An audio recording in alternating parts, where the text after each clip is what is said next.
Hello everyone, আজকে share করব কিভাবে তোমরা ক্যাকটাস গাছ রিপোর্ট করতে পারবা। আমি সচরাচর এভাবেই করেই থাকি। প্রথমে মাটিগুলোকে জোড়জোড়ো করে নেব, তারপরে হালকা পানি দিয়ে দিব উপরে, যাতে মাটিগুলো ভালোভাবে বসে যায়। এতে করে গাছগুলো ঠিকমতো বসবে, না হলে নাড়াচাড়া লাগবে। এই তো একটি গাছ নিয়ে নিলাম।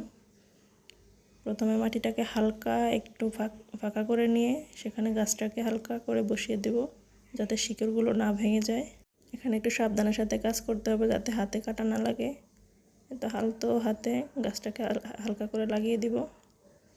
এরপর আরেকটা গাছ নিয়ে নেব। আগের গাছটা ঠিক পাশেই হালকা একটু মাটি সরিয়ে নিয়ে সেখানে লাগিয়ে দেব আলতো হাতে।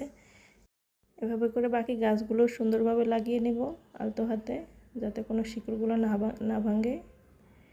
এই তো 3 নম্বর গাছ লাগানো শেষ। এবার 4 নম্বরটা লাগাচ্ছি আমি।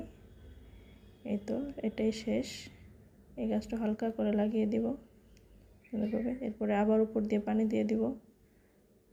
ক্যাকটাস গাছে কিন্তু বেশি পানি লাগে না, মাঝে মাঝেই পানি দিলেই হয়।